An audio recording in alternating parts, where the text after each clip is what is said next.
begin? We might as well begin. Hi, I'm Graham Whiteman. I'm Lynn Whiteman. And I'm Andrew Harry. And we form the Pride. We are the team at Lionhearted. So would it help if we just tried to summarise this in a symbolically? So if we're saying that is mind and it's operating in a dualistic nature, to compare and contrast and to explore our world, whatever that might be. Yeah. In order to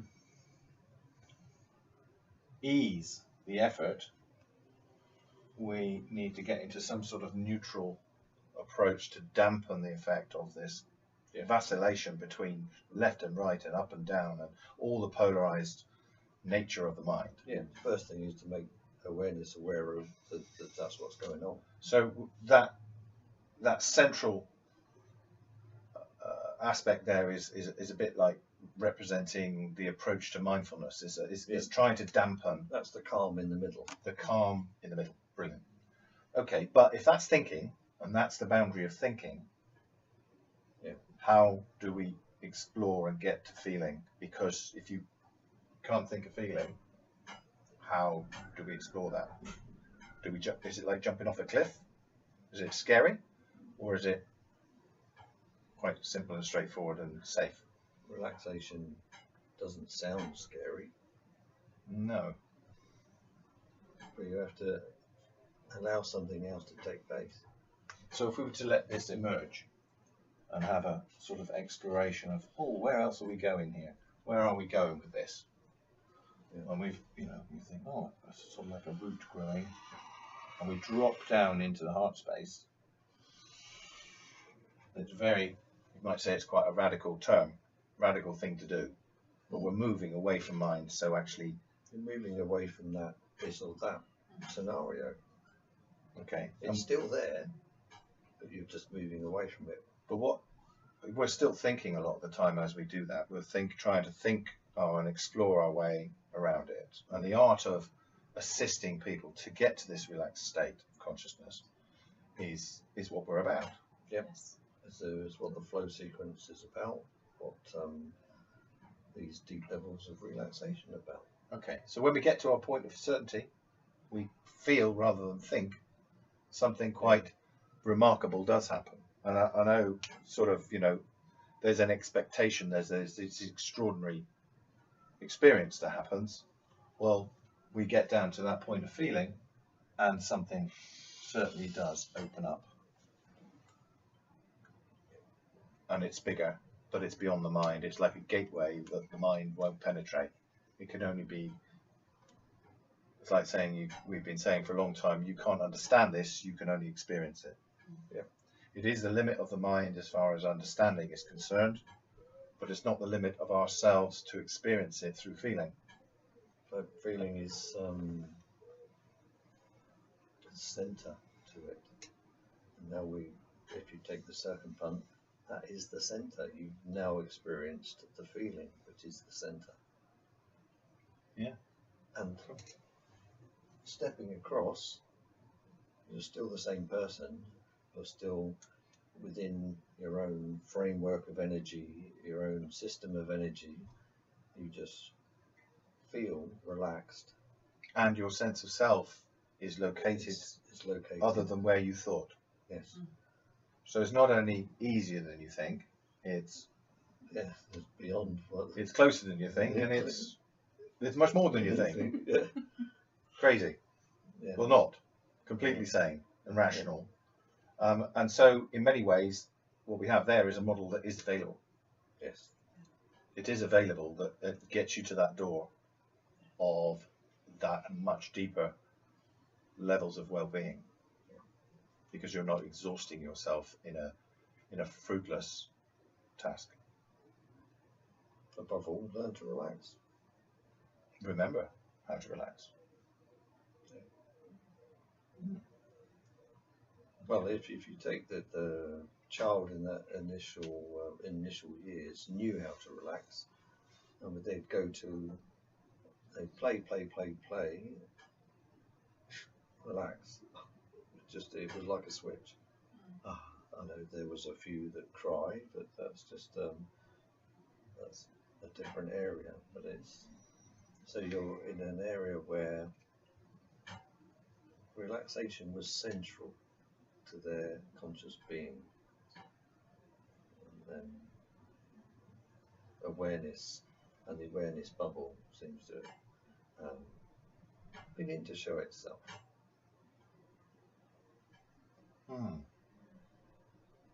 What happened then?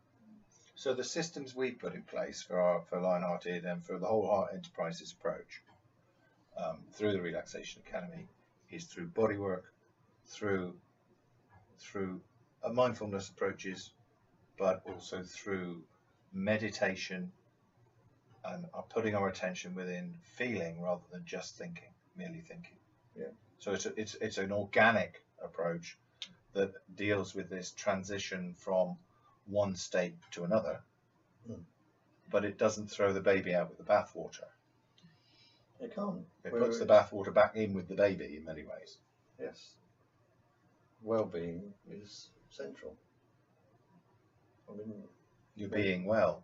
in being well, yeah.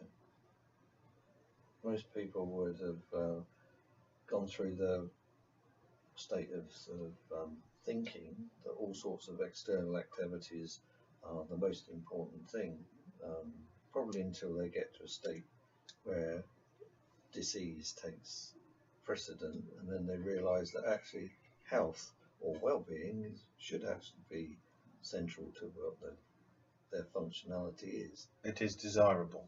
It is very desirable.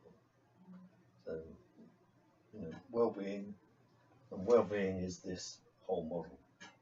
Okay, but if we take one step further, the assertion as well is if you limit your exploration of experience to mind only, then there's discussions that if evolution doesn't actually cater for happiness, but actually if you include mind and heart, feeling and thinking, all of a sudden there's room for evolution to have nurtured and nourished and encouraged and facilitated the experience of happiness for all things that are alive. Yeah. So it throws and puts on the philosophy of a rational evolution, throws it on its head and dives into its heart. It provides the happiness quotient too. Yeah. So all of a sudden we're not devoid from evolution. It is central to our experience, and evolution has been a mechanism to enable greater senses of happiness and well-being to be achieved. And therefore happiness and the energy behind happiness is the central resource that we work with. So just let it flow. Yeah. Okay. I mean, to start with, and do whatever makes you happy, because that'll start the whole process. It'll get it underway. And then look for doing things that make you relaxed. So look for situations that allow you to be relaxed. And then repeat it. It's a bit like sort of computer theory. You create something once and you use it many times. With this, we found that you just keep repeating the same process, and it just gets deeper and deeper and deeper, and it grows and grows and grows. With relaxation, you can only get better at it. Indeed. You can. There's another aspect here that's been conflated, perhaps, and that's between meditation and contemplation. So how can we explain this a little bit more deeply? Well, working on the same basis as what we are with the model that we're working with, it's somehow to understand what's going on with the mind and what's going on with feeling. Is that the way you put it?